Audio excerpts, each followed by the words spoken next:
ڕۆژی سیەیلولی هەموو ساڵێک ڕۆژی جیهانی وەرگێڕانە و لە بەشێک لە وڵاتان ئەم یادە دەکرێتەوە.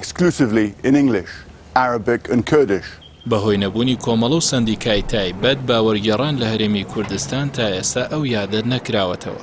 عەگید خورشید زاهیربەر پرسی سەنتەری وەرگێڕانی ئەکادیمی دەڵێت پێویستە وەرگێڕانیش پێگەیەکی وەکو دەستگای فەرمی وەرگرێت بۆ ئەوەی وەرگێڕ بتوانێت کەم و کوڕیەکانی لە هەموو دام و دەستگاکان چارەسەر بکات. پێویستە کۆمەڵە یان سەندیکایەک هەبێت بۆ وەرگێڕەکان. ئەلبەتە هەندێک کەم و کوڕی ئەو شتانە هەیە کە پێویستە وەرگێڕانیش پێگەیەکی وەربگریتن کە بیتە دەستگایەک یان دەم و دەستگایەک بۆ ئەوەی خەک یانش متەرجم یانش وەرگێڕ بڵێم بە زمانی خۆمانەوە بتوانێتن کەم و کوڕیەکانی لەم دەم و دەستگایانە چارەسەر بکات. بۆ ئەوەی کۆمەڵەیەک یان سەندیکایەکی متەرجمەکان وەرگێڕەکان هەبیتن لە هەرێمی کوردستان زۆر جێگای خۆیە زۆرینەی کێشەکان هەل دەبن. مەهدی حەسەن چۆمانی ماوەی 17 ساڵە کاری وەرگێڕی بۆ 5 زمان دەکات و ماوەی 5 ساڵیشە وەک وەرگێڕی یاسایی لە بۆ نەفەرمیەکان بە شێوەیەکی ڕاستەوخۆ بەشداری دەکات. ئەو ئاماژە بەوە دەکات کە کاری وەرگێڕی ڕاستەوخۆ لە بەشەکانی دیکەی وەرگێڕی سەختترە. ئێمە زیاتر وەرگێڕانی ڕاستەوخۆ ئەەکەین.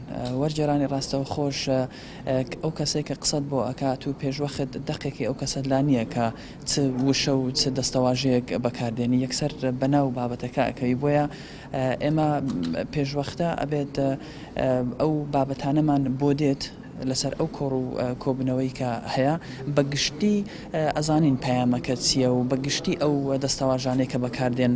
ئێمە کاتێککە وەرگێڕانی ڕاستەخۆ ئەەکەین لە 20 دقە لە 20 خوڵک زیاتر ناتوانین ئەو مایکەمان لەگوێ بێ و بە بەردەوامی وەرگێڕانی ڕاستەخۆ بکەین. هەر 20 خوڵک جارێک ئێمە لەگەڵ کەسێکی دیکە یەکتر ئەگۆڕینەوە. وەرگێڕەکان سەندیکایەکی تایبەت بەخۆیان نییە بۆیە بەڕاستی کارەکە بە عەشوایی و هەروە بە هەڕەمەچی دەکرێت. ینی یەکگرتو و موحەد نینە سەر بە دەستگایەکی تایبەت و دیاریکراوبنەوە ژێکێک لە کێشەکانە.